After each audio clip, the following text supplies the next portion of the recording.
December 3rd is celebrated as the International Day of Persons with Disabilities worldwide.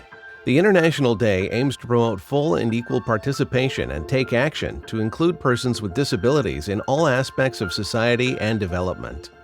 On the International Day of Persons with Disabilities, the Journalists and Writers Foundation published a policy brief which focuses on the discrimination and systematic human rights violations against persons with disabilities in Turkey. The policy brief outlines severe concerns for persons with disabilities who have been accused of terrorism and arbitrarily detained, arrested, and imprisoned. Under Erdogan's rule, the Turkish government labeled members of the Hizmet movement, liberals, leftists, Kurdish, and Alevi communities, as traitors or terrorists. Persons with disabilities have faced unlivable conditions with serious financial difficulties, starvation, social lynching, isolation, and hatred. In post-coup Turkey, persons with disabilities and their families have faced severe human rights violations and abuses, including collective dismissals, arbitrary detention, arrest, imprisonment, torture, and ill treatment, besides denial of access to employment, retirement, social security, and healthcare benefits. Hundreds of people died in Turkish prisons due to the rejection of healthcare services and basic health needs. These punitive measures constitute a flagrant breach of Turkey's obligations under the Convention on the Rights of Persons with Disabilities.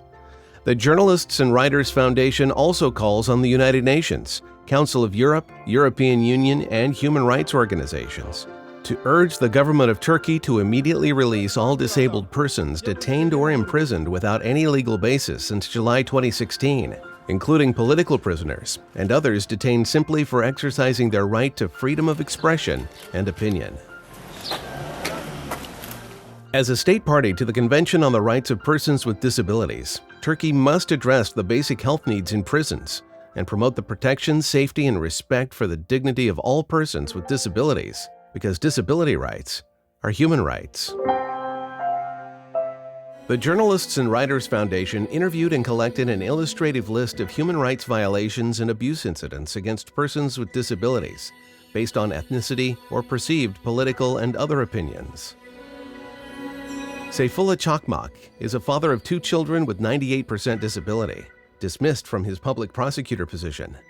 He was arrested and imprisoned without a fair trial, while his wife was left alone to take care of 2 children without financial support.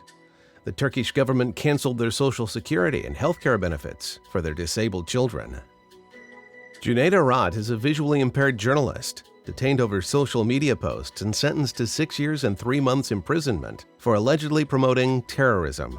He described the unlivable conditions in prisons, including torture and ill treatment, overcrowded wards, and lack of food and books for persons with disabilities.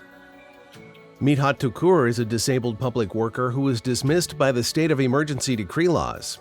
He said, "I had experienced the September 12th coup, but I've never seen such persecution, corruption, and betrayal. I've worked until evening, and when I got home at midnight, they told me that I was dismissed." Umit Gökhasan was diagnosed with cancer, that his stomach and half of his throat were removed following surgery, but the authorities sent him back to prison 14 days later. His chemotherapy was interrupted, delayed, and the cancerous tumor spread to other organs. His request for a postponement of his sentence was rejected and sentenced to 6 years, 11 months. Mustafa Kabakçıoğlu was a deputy police chief arrested and dismissed from his job for alleged links to the Hizmet movement. Before his death, Kabakçıoğlu reported his deteriorating health condition. "There's extreme swelling on the left side of my mouth and my left leg. I have difficulty walking and talking. My arm feels numb while writing this petition."